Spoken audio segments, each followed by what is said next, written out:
আসসালামু আলাইকুম। আমার ইউটিউব চ্যানেলের পক্ষ থেকে আপনাদেরকে সবাইকে স্বাগতম। দেখতে পাচ্ছেন আজকে কী নিয়ে আমি ভিডিওটি করতেছি। আপনারা এখানে দেখতে পাচ্ছেন একটি 5 ঘোড়া মোটরের সেচ পাম্পের জন্য যে ওয়্যারিং করতে হবে, এখানে সম্পূর্ণ ওয়্যারিং করে আপনাদের মাঝে আমি প্রদর্শন করেছি। এখানে বর্তমানে যে আবহাওয়া, যে উঞ্চর আবহাওয়া, রোদ প্রচুর, এই রোদ্রে কিন্তু কৃষি জমিতে সেচ দিতে হয়। বর্তমানে সেচ মোটরের ব্যাপক চাহিদা। আপনারা যারা সংযোগ নেবেন তারা অবশ্যই পল্লী বিদ্যুৎ থেকে আবেদন করে আপনারা পারমিশন নেবেন সেচ বসানোর জন্য, এবং বিএডিসি থেকে আপনাদের লাইসেন্স নিতে হবে, সেখান থেকেও আপনারা নেবেন। এরপর যখন আপনার সম্পূর্ণ কাজ কমপ্লিট হবে, তারপর অবশ্যই আপনাকে এই ওয়্যারিংটা দক্ষ ইলেকট্রিশিয়ান দিয়ে আপনাকে করতে হবে। তাই আপনাদের যে মালামালগুলো লাগবে ওয়্যারিং সম্পূর্ণ করার জন্য, সেগুলো আজকে আপনাদেরকে আমি জানাবো।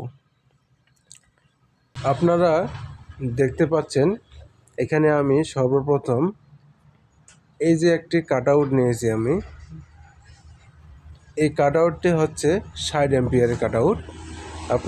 আপনাকে ইলেকট্রিক্যাল যে দোকান আছে সেখানে গিয়ে আপনাদেরকে বলতে হবে যে একটি 60 অ্যাম্পিয়ারের কাট আউট দেন। এরপর আপনাকে একটা নিতে হবে সার্কিট ব্রেকার। এটা আমি হচ্ছে প্রদীপ মেইন সুইচ নিয়েছি।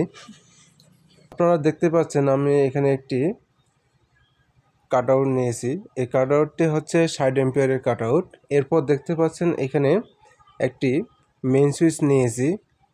এই মেইন সুইচটাই এটাও কিন্তু 60 অ্যাম্পিয়ারের মেইন সুইচ।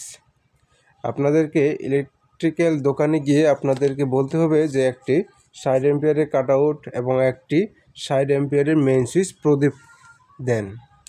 এরপর আপনাকে নিতে হবে একটি ক্যাপাসিটর।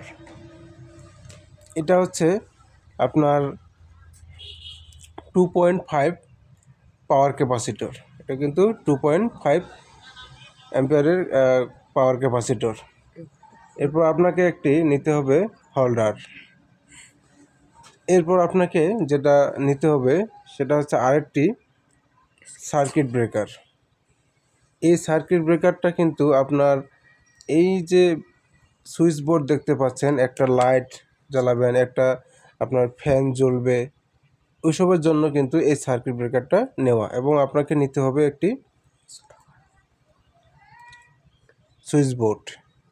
এরপর সব থেকে বেশি যেটা আপনার প্রয়োজন সেটা হচ্ছে অটো ম্যাগনেটিক কন্ট্যাক্ট। এটা কিন্তু অটো ম্যাগনেটিক কন্ট্যাক্ট। আপনার এখানে দুটো সুইচ থাকবে, একটাতে লেখা থাকবে নো, একটাতে লেখা থাকবে অন।